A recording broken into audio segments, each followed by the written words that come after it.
Hello brilliants, कैसे हैं आप लोग? फाइन। अभी हम कर रहे हैं 8th क्लास के लिए elements math chapter number 18 mensuration 1 area of polygons.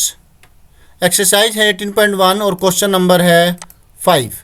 Question में क्या दिया हुआ है वो ध्यान से समझिएगा और फिर हम इसके सॉल्यूशन को करेंगे। तो सॉल्यूशन के भी पार्टीशन है, वो पार्टीशन आपकी मदद करेंगे इस सॉल्यूशन को अच्छे तरीके से समझने और करने में। तो इसके टोटल मैंने 3 पार्ट किए हैं, वो आप समझ जाएंगे जैसे जैसे हम करेंगे कि हर पार्ट में क्या चीज़ है। अभी क्वेश्चन में है the base of a parallelogram is thrice it's height. जो बेस है एक पैरेललोग्राम का वो उसकी हाइट से 3 गुना पर है। थ्राइस का मतलब होता है 3 गुना, राइट। अब बात आती है पैरेललोग्राम क्या होता है। आपकी जो नोटबुक है उसके अंदर डबल लाइनिंग आपने देखी होगी, जो 2 लाइनों वाली नोटबुक होती है।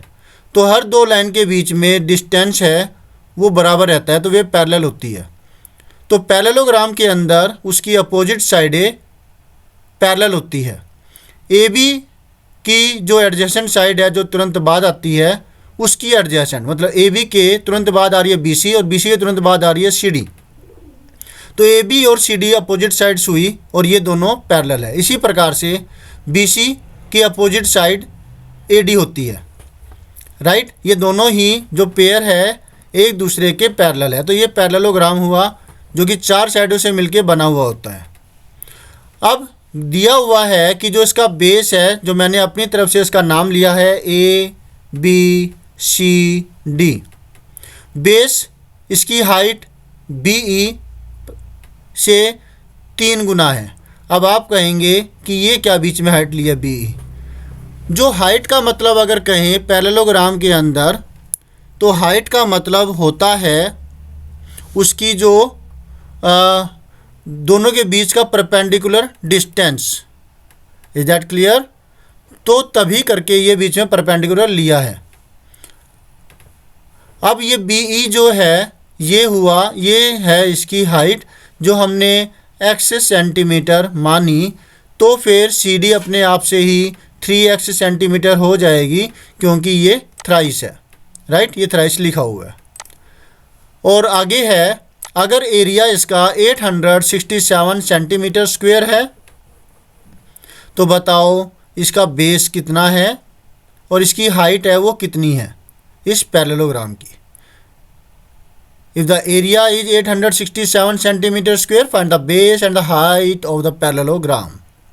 आपको इसकी जो बेस है, इसका जो बेस है और जिसकी हाइट है वो निकालनी है अगर इसका एरिया 867 सेंटीमीटर स्क्वायर है तो चलिए अब इसके सॉल्यूशन को करते हैं। पहले एक बार ये देख लेते हैं कि इसके अंदर कौन सा फार्मूला इस्तेमाल होगा। तो इसमें जो फार्मूला इस्तेमाल होगा वो है ये, area of a parallelogram equal to base into height, मतलब b इंटू एच, जहाँ पर b बेस को शो कर रहा है और h जो है वो हाइट को शो कर रहा है। तो एक जो आपको ध्यान रखना है, सब तो पहले ये आपको अच्छे से आना चाहिए ये फार्मूला क्या है। बोलिए क्लियर है या नहीं है? Very good. तो अब इसके सॉल्यूशन करते हैं, लेट अस डू।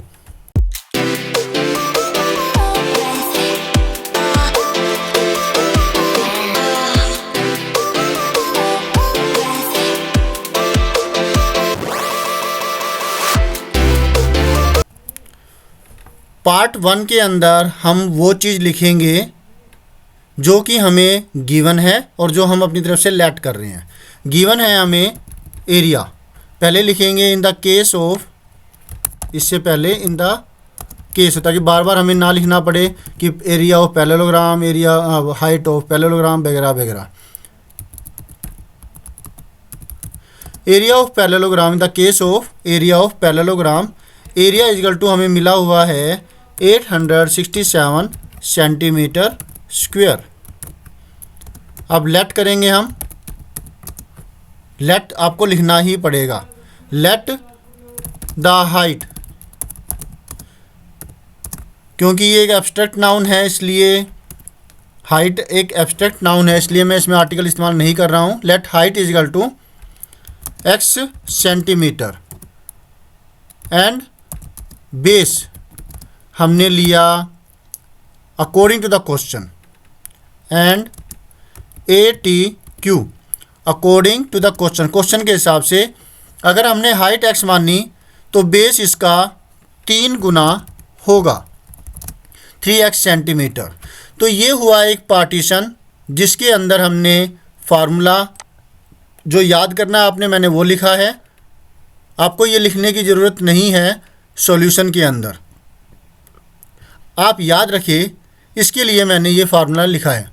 इस पार्ट 1 में जो हमें गिवन था मैंने वो लिखा, और जो नेक्स्ट पार्ट है जो हमने लेट किया वो चीज़ लिखी है। एक पार्ट हो गया है, अब सेकंड पार्ट इस सॉल्यूशन का करेंगे जिसमें हम एरिया की जो वैल्यू है वो रखेंगे और फार्मूला लगाएंगे।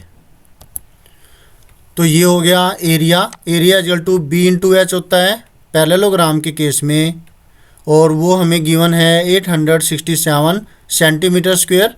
इसकी वैल्यू जब हम रखेंगे बेस जो कि 3x आया था और हाइट जो कि हमने x मानी थी इक्वल टू 867।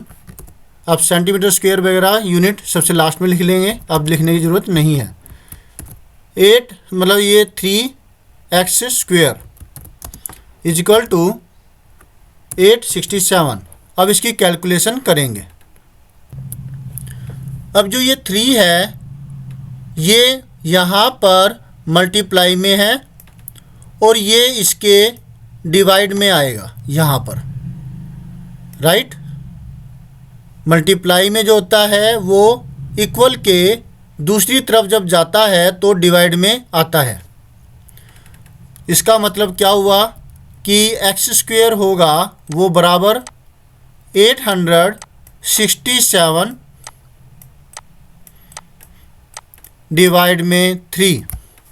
अब आप ये देखिए कि 867 इसको अगर हम प्लस करें 8 + 6 + 7 8 6 14 14 प्लस में 7 21 21 3 से डिविजिबल है क्योंकि 3 × 7 जो है वो होता है 21, तो ये 3 से पूरा डिवाइड हो जाएगा। इसका मतलब हुआ कि ये 867 भी 3 से पूरी तरह से डिवाइड होगा। तो अब इसको 3 से डिवाइड करेंगे, 3 × 1 = 3, 3 × 2 = 6, 8 6 से पर 2 तक गया तो 2 लिख दिया मैंने यहाँ पर। 8 - 6 2, 2 6 बना 26। अब 26 जाता है 8 तक, 3 8 = 24, 24 इसमें से माइनस किया आया 2। अब 2 और ये लास्ट वाला जो 7 है ये लग जाएगा यहाँ पर 27, तो फिर ये गया 9 पर। Is that clear? तो ये डिवाइड करने का तरीका है। अगेन 3 × 2 = 6 बचा 2, 2 6 26, 3 8 = 24 बचा फिर 2, 26 - 24 2, 2 7 27, 3 9 = 27, 2 8 9 आ गया। अब जो है आप ये देखेंगे कि 289 जो है वो होता है 17 का स्क्वायर। 17 को जब 17 से मल्टीप्लाई करें तो 289 मिलेगा, तो इसका मतलब 289 = 17 × 17 मतलब 17 की पावर 2, क्योंकि 17 जो है वो 2 बार मल्टीप्लाई हुआ है, राइट। तो इसको 17 की पावर 2 हम लिख देंगे। इसके बाद अभी देखिए इसकी भी पावर 2 है, x की पावर 2 है और 17 की भी पावर 2 है। इसका मतलब अगर पावर सेम है तो बेस जो यहाँ पर x है और यहाँ पर 17 है तो ये भी बराबर होंगे, तो x = आ जाता है 17 सेंटीमीटर। x की वैल्यू आ गई, वेरी गुड। अब ये हुआ पार्ट नंबर 2 जिसमें हमने x की वैल्यू को निकाला, फार्मूला इस्तेमाल किया एरिया ऑफ पैरेललोग्राम। अब थर्ड पार्ट के अंदर हम बेस और हाइट है वो निकाल लेंगे जो कि हमसे पूछी गई है। Hence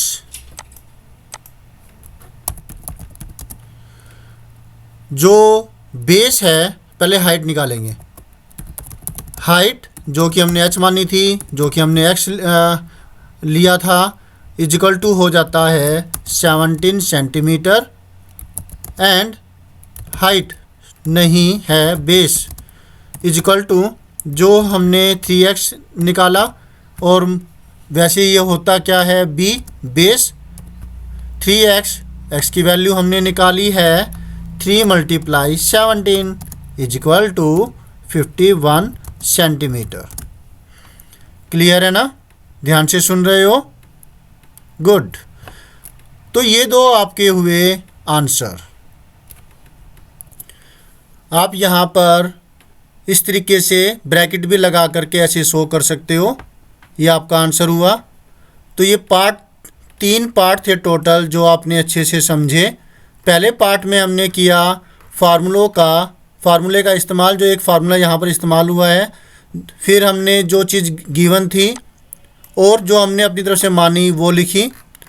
नेक्स्ट पार्ट के अंदर हमने फार्मूले का इस्तेमाल करके एक सिंपल इक्वेशन हमारे सामने आ गई, स्क्वायर रूट का इस्तेमाल किया, पावर्स के सिस्टम का इस्तेमाल किया और हमने x की वैल्यू को निकाला। और थर्ड पार्ट के अंदर वो x की वैल्यू हमने पुट कर दी, जो हाइट और बेस हमने अपनी तरफ से लेट किए थे वहाँ से कंडीशन के हिसाब से, और हमने आंसर निकाल दिया। होप सो आपको अच्छे से समझ में आ गया होगा। कोई दिक्कत है तो आप कमेंट बॉक्स में कह सकते हैं, मैं कोशिश करूँगा पूरी उसका जो सॉल्यूशन है करने की।